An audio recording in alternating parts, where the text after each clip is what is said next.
So, welcome everybody to a new tutorial concerning beat cutting. In this case, I want to explain a very tricky pattern of the French turntablist DJ Netik, and now we can see the advantages of the S notation because we understand the methodology of the crossfader sequence and of the record motion pattern only by reading the notational indication. So this is the advantages of this transcription methodology, and I want to show this at the example of DJ Netik. We see at first the YouTube video.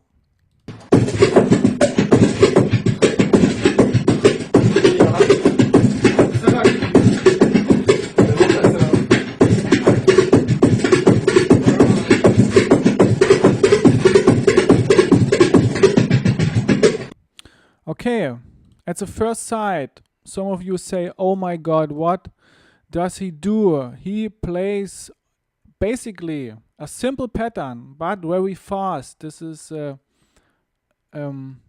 secret. So, and we see right now the slow motion performance of the basic sequence. He plays many breaks inside this demonstration, and yeah, this is the basic pattern. Step by step, we go further. And let's go. I add a hi-hat as always over this drum scratching pattern.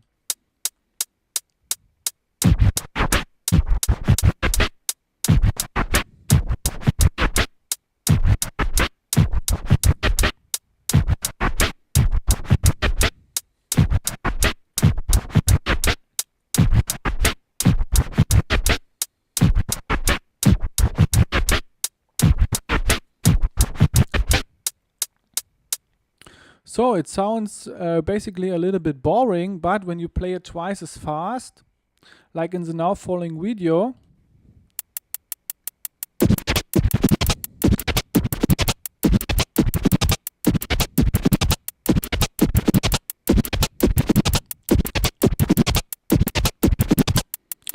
you obtain a very tricky drum scratching pattern. So what does DJ Netik?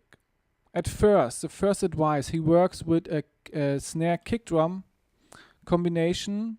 This is such a phonetic segment like this here in the video. First a snare and then a kick drum in direct succession. Like this. And now it's the question, what does he do with this? At first we see the crossfader sequence, and now it's important. He plays actually different types of popular crossfader sequences in this case.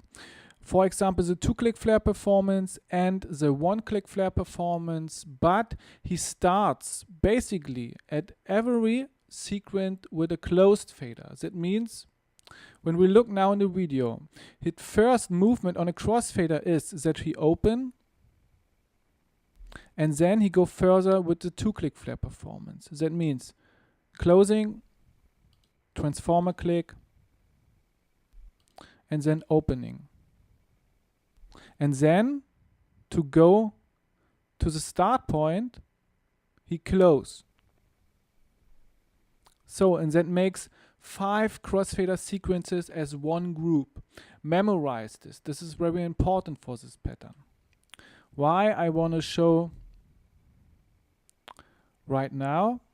Because we incorporate the record motion pattern. So we start with the first part, the red marked area. What can we glean from this? We see in the higher range of the staff a note, a 160 note, and this note got an additional sign. This additional sign stands for the kick drum. Yes, that means we start with the kick drum. And yeah, what's happening? We search the kick drum and then kick drum, and then follows a E-tone, a dotted 1/8 E-tone, and that means that we move the record back to the start point in a lower motion intensity. So, and now we incorporate the crossfader sequence. The first symbol, uppercase letter C with a little bar over there, stands for opening. Then follows another symbolistic, and some of you know this. This is a double dotted uppercase letter D, and this symbolistic stands for 3 crossfader sequences, in fact the 2-click flare performance. So how can we incorporate this type of crossfader movement over the record motion? Like this. That means start position is the fader is closed, and then we move the record forward and we obtain the kick drum. So now, from this positioning, the fader's open.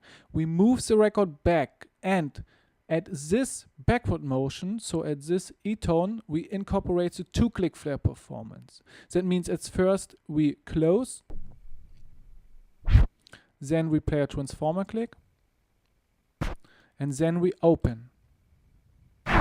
And what's happening at the open sequence is that we play the snare as in reverse. And the goal is that we are right now at the start point. Okay? Once again, step by step.